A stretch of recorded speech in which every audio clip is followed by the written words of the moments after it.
Hello दोस्तों, आज फिर से आप सबको एक नए वीडियो में स्वागत है। क्लास 10th ज्योग्राफी यानी भूगोल, आज हम लोग पार्ट 3 देखेंगे। इसके पिछले वीडियो में पार्ट 2 में हम लोगों ने विभिन्न वर्गों के आधार पर संसाधन का वर्गीकरण किया था, जिसमें हम लोग स्वामित्व के आधार तक देख लिए थे। आज हम लोग विभिन्न वर्गों के आधार पर संसाधन के वर्गीकरण में हम लोग चौथे भाग को छोड़ दिए थे। सतत विकास के आधार पर संसाधन को कितने वर्गों में बांटा गया है, तो चलिए आज हम लोग समझते हैं। सतत विकास के आधार पर संसाधन की अगर हम लोग बात करेंगे तो संसाधन को हम लोग सतत विकास के आधार पर संसाधन को 4 वर्गों में बांटा गया है। पहला संभावित संसाधन, दूसरा विकसित संसाधन, और तीसरा भंडार संसाधन, और चौथा है संचित कोष संसाधन। तो आइए हम लोग सबसे पहले बात करेंगे कि ये संभावित संसाधन कहलाता क्या है या कहते किसको है। तो आप सबको ध्यान देना है, संभावित संसाधन हम लोग वैसे संसाधन को कहते हैं जो किसी विशेष क्षेत्र में उपलब्ध तो है, लेकिन वर्तमान समय में उसकी उपयोगिता नहीं की जा रही है ना। यानी कि वैसा संसाधन जो किसी विशेष क्षेत्र में उपलब्ध तो है, लेकिन वर्तमान समय में उसकी उपयोगिता नहीं की जा रही है, वैसे संसाधन को हम लोग संभावित संसाधन कहते हैं। और एग्जाम्पल की बात करेंगे तो हिमालयी क्षेत्र के गहराई में, है ना, हिमालयी क्षेत्र के गहराई में उपलब्ध खनिज संसाधन, हिमालय क्षेत्र के गहराई में उपलब्ध खनिज संसाधन जितने भी है वो सब के सब संभावित संसाधन कहलाता है।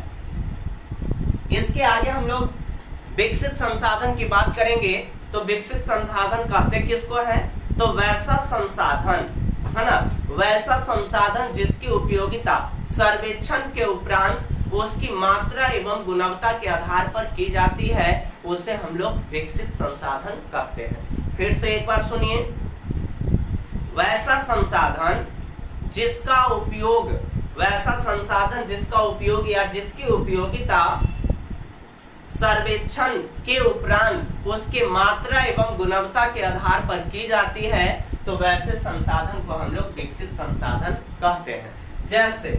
जैसे अगर हम लोग बात करेंगे तो गुजरात के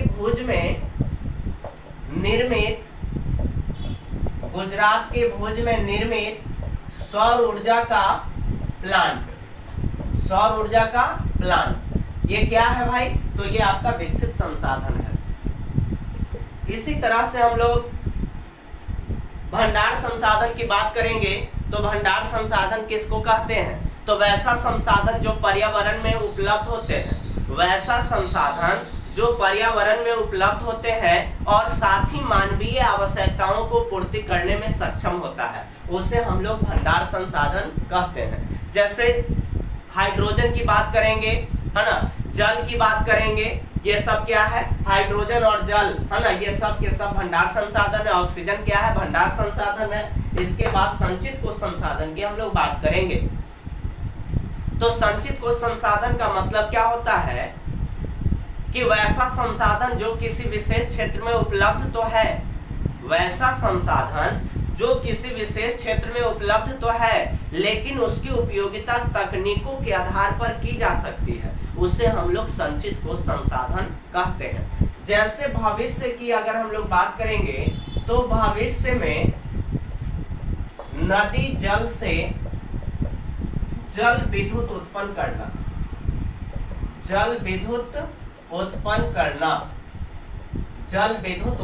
करना, ये क्या है भाई, संचित कोष संसाधन का एग्जाम्पल है ना। भविष्य में नदी जल से जल विद्युत का उत्पन्न करना संचित कोष संसाधन क्या एग्जाम्पल कहलाता है। इसमें कुछ इंपॉर्टेंट ऑब्जेक्टिव क्वेश्चन है, जैसे आपसे पूछा जाएगा कि कोयला किस प्रकार का संसाधन है, तो आप याद रखिएगा अनवीकरणीय। सौर ऊर्जा किस प्रकार का संसाधन है, तो नवीकरणीय या पुनः पूर्ति योग्य संसाधन। आगे आपसे पूछा जाएगा डाकों की अर्थव्यवस्था का संबंध है, तो संसाधन के अनियोजित दोहन से। और आगे आपसे पूछा जाएगा समुद्र तट से कितने किलोमीटर तक का क्षेत्र राष्ट्रीय संपदा से निहित होता है, तो 19.2 किलोमीटर। आपसे पूछा जाएगा समुद्र तट से कितने किलोमीटर तक का क्षेत्र आर्थिक अपमर्जक क्षेत्र कहलाता है, तो इसका आंसर हो जाएगा 200 किलोमीटर। इसी के साथ जो है संसाधन एवं उपयोग पहला टॉपिक जो था भूगोल का वो समाप्त हुआ, और फिर हम आपके साथ अगले वीडियो में मिलेंगे, है ना, दूसरे टॉपिक के साथ जिसका नाम है भूमि एवं मृदा संसाधन। तब तक इसको आप स्क्रीनशॉट कर लीजिए।